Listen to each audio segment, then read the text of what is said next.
folks, welcome to Fran and Ann's Outdoor Adventures. Here we're in sunny Fort Lauderdale, actually Pompano Beach. We got called on, you guessed it, the great old Columbus Day here to come down. You know, once you do a rapport with these customers, they don't let nobody else on the boat. So we literally had to travel 6 hours. We left about 5:30 this morning just to come down here and prime this diesel up for them. It's a Detroit diesel and this Hatteras, which you can see behind me.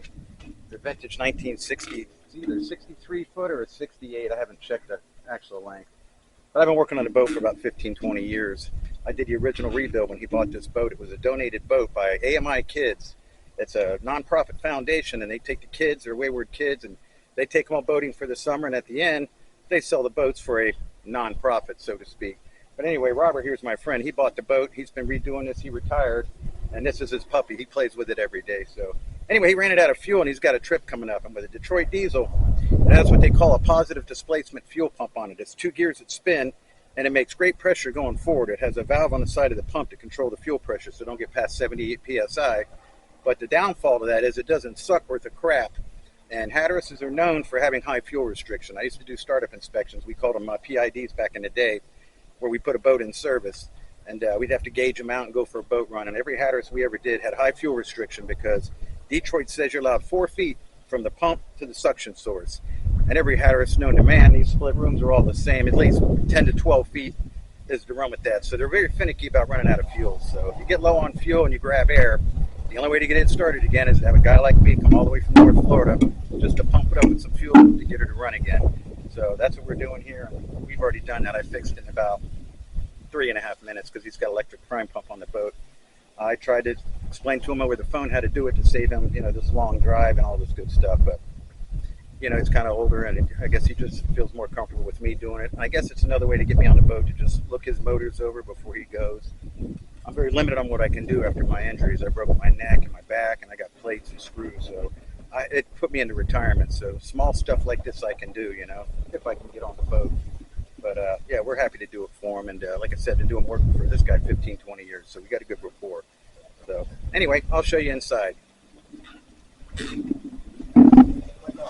All right, so here they are. These are my babies. I built this 15 years ago. We tore these things down to bare block. I did the cylinder kits, rebuilt the cylinder heads with all new valves, changed the turbos out, rebuilt the supercharger, cleaned the heat exchanger, all the coolers on board, fuel coolers, air seps, raw water impeller. We went through this thing with a fine-tooth comb, so they've been running 15 years solid now, and all I do is small stuff like this when he runs out of fuel and just keep it maintained. So I knew my work is good because here we are 15 years later. Not everybody can say that. But yeah, basically all I had to do was this rate course right here. That's the fuel source. It pulls from that switch manifold right there and then goes to the tank in the floor over there. So that's a long run, and that's why I was telling you when I did all the startup inspections on these back in the day, every Hatteras drew a high restriction of 6 to 7 inches. And Detroit diesel don't like to see that. And another thing is these air vents over here, see that? That's the air vent for this vessel. It's not big enough. But what are you going to do? Tell Hatteras, change the design of your boat. So if Detroit wanted their engines in Hatteras, they had to accommodate. So anyway, every one of these I see trial, when we close all the engine room doors up and I hang a gauge in here, the engine room depression is high too because it's starving for air. So they always lay a little bit of black smoke over the years. It's just something you have to accept. Like I said, you're putting your product in their boat, so you got to play their game. But anyway, so yeah, that's all I had to do is with these, when you run it out of fuel, is you got to take these lids off, fill it with fuel, take this secondary filter over here and drop it down and fill it with fuel.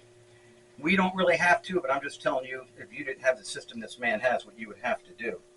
And then you would have to take a hand pump, screw it into the inlet on this secondary filter, and literally pump fuel through the engine. And then you could always take this line off here, which is restricted fitting, and crack that loose until the bubbles stop and you see fuel and you're primed.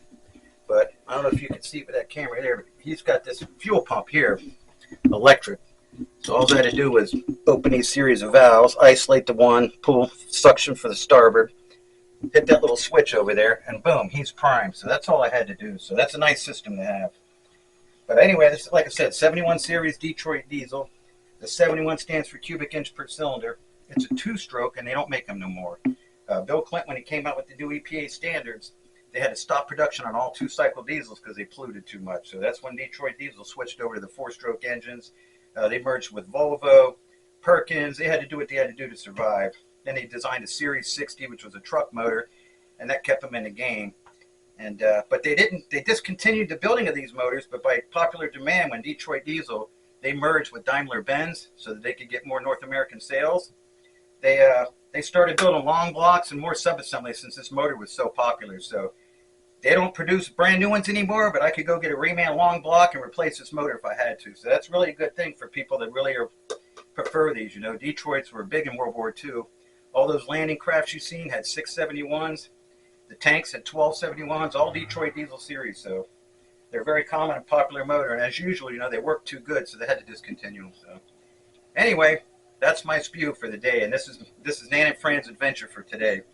12 hours of driving, 3.5 minutes of work. But while we're here, I noticed he's sprung a leak on his prime line there. So we're going to fix that and pump some water from his bilge. So stay tuned for the next one, man. Over and out. Bye, guys. Here's a picture of the back of the boat. 6V71 Hatteras. We're not going to show you the video inside because Mr. Hatteras has been remodeling this endlessly for the last handful of years since he retired, but this is what she looks like on the exterior. And the teak work he did inside, it's just beautiful work. Just no furniture, no toilets yet. Still finishing the hi-hats inside, the galley, etc. There she blows. Alright, peeps. And that's the top part. Picture on the flip side.